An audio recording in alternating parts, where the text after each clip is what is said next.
sommes ici devant les grands bureaux de la ville de Florence, donc bureaux de l'usine sidérurgique ArcelorMittal, devant lesquels ont élu domicile une poignée de sidérurgistes pour défendre leur emploi. Donc ils dorment dans une tente, dans le froid depuis 10 jours. Ils accueillent tout le monde pour pouvoir exposer leurs problèmes et puis partager un verre même. Voilà. Donc quel est le but de votre visite aujourd'hui? D'abord, c'est de les écouter, de les rencontrer. Je connais leur combat depuis 2 mois. J'ai vu leur marche aussi jusqu'à Paris. C'est des gens qui ont un courage inouï et qui sont déterminés à défendre l'outil industriel. Et qui ne veulent pas qu'un capitalisme, j'allais dire, mondialisé puisse un jour décider de supprimer ce site pour concentrer les investissements de production ailleurs dans le monde et pour priver la France et l'Europe d'un site industriel sidérurgique. Ils ont raison. C'est une juste cause. La France a besoin d'une politique industrielle ambitieuse qui passe par l'investissement, l'innovation, la recherche, la formation professionnelle. Et nous avons ici des projets d'avenir. Je pense au projet ULCOS, captation de CO2. Et l'outil industriel qui est là le permet. Mais pour ça, il faut des décisions politiques. Décision de la France, une politique industrielle, d'investissement, mais aussi une politique européenne. Et donc je suis venu écouter, je suis venu aussi dire la détermination de François Hollande à redresser le pays, à lui redonner une force économique et industrielle, et puis à redonner des perspectives d'emploi, et en particulier des perspectives d'emploi aux jeunes. Que pensez-vous des actions menées par les syndicats et ont-elles été efficaces? Elles ont permis de faire connaître leur combat, c'est clair.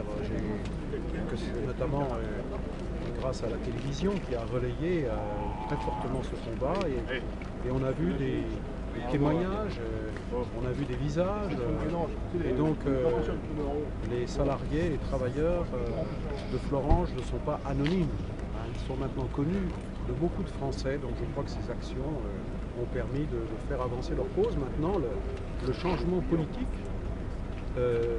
devrait conduire à donner une suite, une perspective concrète à ce combat. Une grande partie des sidérurgistes présents ici pense que vous êtes le futur Premier ministre. Oh là, là-dessus, vous savez, potentiel. Je pense qu'il faut rester très modeste sur les rôles des uns et des autres. Moi, je ne sais pas ce que je deviendrai demain. C'est pas ma personne qui est en cause. La seule priorité qui est la mienne, c'est d'aider François Hollande à devenir président de la République. C'est de réussir le changement. Et ce changement, on pourra le faire que si on est capable de rassembler une majorité de Français. Certes, il a été mis en tête le 22 avril. Nicolas Sarkozy a été sanctionné, mais il reste encore du travail à faire. C'est le 6 mai, c'est les Français par leur bulletin de vote, quel que soit le vote qu'ils aient émis au premier tour, ceux en tout cas qui veulent le changement, qui ont la clé et qui ont la solution.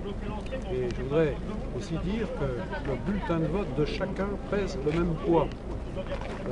Le bulletin de vote d'un grand patron ou d'un banquier ne pèse pas plus que celui d'un ouvrier. Vous avez signé un accord tout à l'heure avec les travailleurs, en quoi consiste-t-il? C'est une déclaration en faveur d'une ambition pour une grande politique industrielle en France et également qui passe par l'investissement en France et en Europe. Je l'ai signé parce que ça correspond aussi aux priorités de François Hollande.